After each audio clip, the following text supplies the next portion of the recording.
Alright, the article that I'm going to analyze is the effectiveness of legislation controlling gun usage by Juan G. Kwan and Daniel W. Bach. It appears in the April 2005 issue of the American Journal of Economics and Sociology.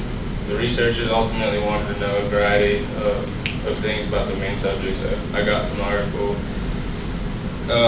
One was if there was a positive relationship between the number of violent crimes and a state of the number of firearm deaths.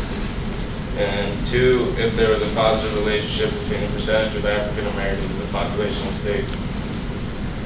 As we talked in the class, independent variables is suspected cause and the dependent variable is suspected effect.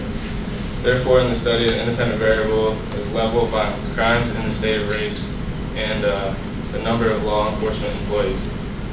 The dependent variable is death.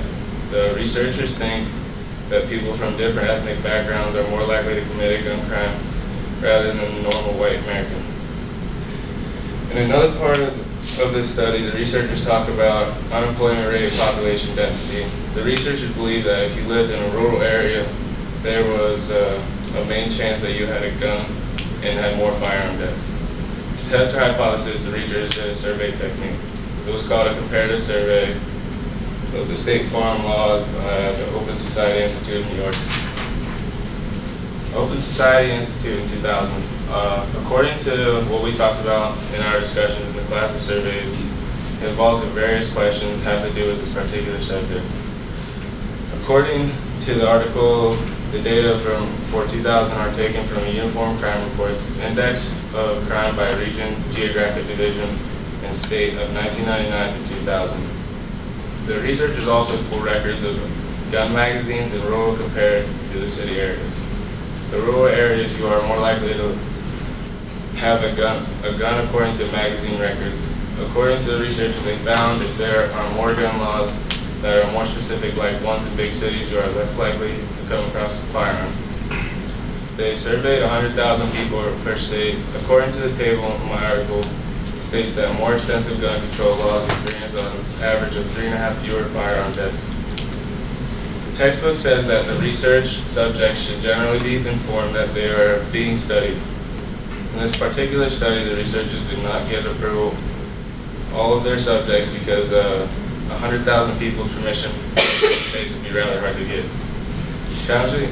My first ethical concern that I would have to do as doing a particular study was that, for example, like some people might not want other people to carry a gun on a daily basis. Another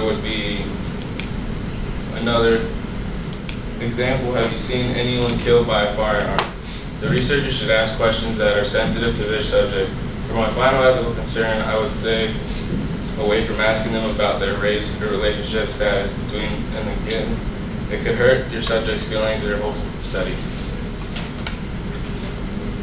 According to the article, the researchers were aware of many independent variables such as level of crime, race, number of law enforcement employees, unemployment rate, and population density. I think that sociologists would have a field day with the subject because there are so many variables to work out. I also believe that researchers didn't focus enough on rural areas.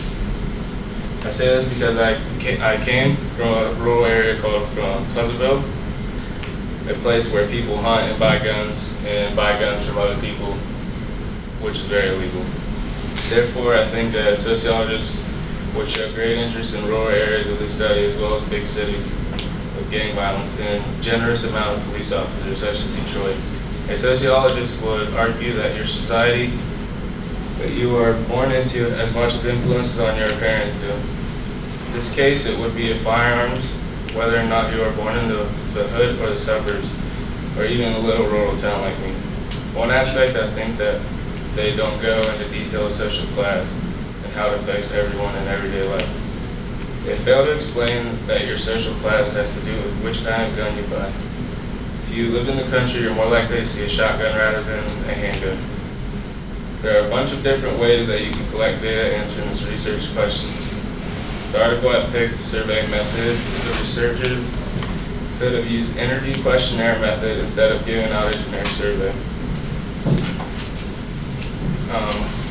I haven't decided on a major, so this topic doesn't relate to my major. I picked this just simply because it was interesting. The study done by this pair of researchers could useful information to the government if they wanted to start enforcing more laws. Knowing this information from regular citizens' perspective, you could protect your rights as a civilian. One last reason knowing this could help is you could save somebody else's life. That's all I got.